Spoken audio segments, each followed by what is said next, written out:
क्या आपने कभी सोचा है कि इंसान ने जानवरों का नहीं बल्कि इंसानों का ही शिकार किया हो? न लड़ाई के लिए, न बदले के लिए, बल्कि भूख के लिए, जिंदा रहने के लिए, या फिर सिर्फ आदत में। यह कहानी है मानव इतिहास के उस अंधेरे दौर की जिसके बारे में किताबों में नहीं पढ़ाया जाता, जिसके निशान आज भी गुफाओं, हड्डियों और मिट्टी में छुपे हुए हैं। चलिए चलते हैं एक ऐसे समय में जहां शिकारी और शिकार दोनों इंसान ही थे। आज से लगभग 8 लाख साल पहले ना कोई भाषा थी, ना कोई धर्म, ना कोई समाज, बस जंगल थे, डर था और जिंदा रहने की एक जंग।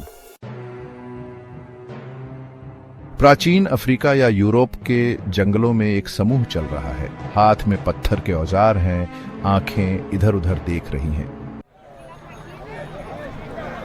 वो शिकार की तलाश में है, लेकिन शिकार कोई हिरन या सूअर नहीं बल्कि इंसान है। जी हाँ, होमो इरेक्टस जैसे शुरुआती मानव प्रजातियां दूसरे इंसानों का पीछा करती थीं, उन्हें मारती थीं और खा जाती थीं। क्यों? क्योंकि उनके लिए मांस मांस था, चाहे वो किसी भी जीव का हो, और इंसान भी उस समय सिर्फ एक और जानवर था। स्पेन के ग्रांडोलिना नामक स्थान पर पुरातत्वविदों को हजारों साल पुरानी हड्डियां मिली। इन हड्डियों में कुछ चौंकाने वाली बात थी, कटे हुए निशान। ऐसे निशान जैसे जानवरों को काटने के बाद उन पर दिखते हैं, लेकिन ये हड्डियां किसी हिरन की नहीं थीं, ये इंसानों की थीं। और सबसे दर्दनाक बात, उन हड्डियों में बच्चों की भी हड्डियां थीं, 5 से 12 साल के बच्चों की। उनकी हड्डियां तोड़ी गई थीं ताकि बोन मैरो निकाला जा सके, जो ऊर्जा का एक समृद्ध स्रोत होता है। यह सिर्फ हत्या नहीं थी, यह एक प्रक्रिया थी, एक फूड प्रोसेसिंग सिस्टम जैसा। अब सवाल उठता है, क्या यह सिर्फ जिंदा रहने के लिए था या फिर कुछ और?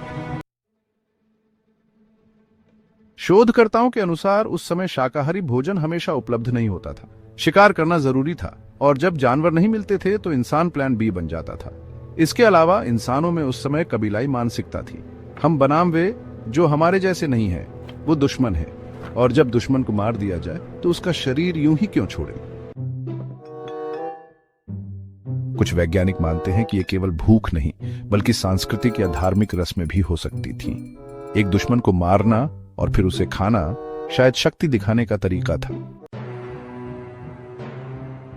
कई मानव प्रजातियां जैसे कि होमो एंटीसेसर, नियांडरथाल्स और यहां तक कि शुरुआती होमो सेपियंस में भी नरभक्षण, कैनिबलिज्म के सबूत मिले हैं। कुछ मामलों में यह रिवाज था, जैसे कि किसी मृत व्यक्ति को सम्मानपूर्वक खाना ताकि उसकी आत्मा शरीर के अंदर रह सके। लेकिन कुछ मामलों में यह रणनीति थी। कमजोर कबीले, छोटे बच्चे, बूढ़े लोग सभी आसान शिकार थे। और यह भी सच है कि उस समय के इंसान भावनात्मक रूप से आज के इंसानों जैसे नहीं थे। उनके लिए खाना खाना एक जरूरत थी, चाहे वो कुछ भी हो। ब्रिटेन, स्पेन और फ्रांस के वैज्ञानिकों ने कई बार कैनिबलिज्म के सबूत ढूंढे हैं, विशेषकर ऐसी गुफाएं जहां इंसानी हड्डियां जानवरों की हड्डियों के साथ मिली हैं, एक ही तरह से काटी गईं, तोड़ी गईं और जलाई गईं। 2009 में हुए एक शोध में पता चला कि इंसानी मांस पोषण के मामले में किसी बड़े जानवर से कम नहीं। एक मानव शरीर का मतलब लगभग 1,25,000 कैलोरी, जो एक छोटे कबीले को कई दिनों तक जीवित रख सकता था। धीरे धीरे इंसान विकसित हुआ, भाषा आई, कृषि आई, समाज बने। लेकिन क्या कैनिबलिज्म गायब हो गया? नहीं।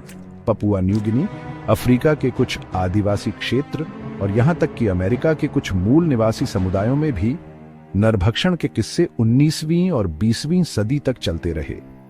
इनमें से कुछ ने इसे युद्ध की रणनीति की तरह इस्तेमाल किया, तो कुछ ने धार्मिक या सांस्कृतिक कारणों से। आज हम जिसे इंसानियत कहते हैं, वो नैतिकता, करुणा और प्रेम की भावना, वो एक लंबी यात्रा का परिणाम है। लेकिन उस यात्रा में ऐसे भी मोड़ थे जहां हम दूसरे इंसानों को मारकर खाते थे। यह कहानी केवल इतिहास नहीं है, ये एक आईना है जो दिखाता है कि अगर संसाधन न हो, अगर समाज टूट जाए, तो इंसान फिर से वही बन सकता है। एक शिकारी दूसरे इंसान का शिकार करता हुआ। अगर आपको यह वीडियो रोचक लगा हो तो लाइक करें, शेयर करें और सब्सक्राइब करना न भूलें।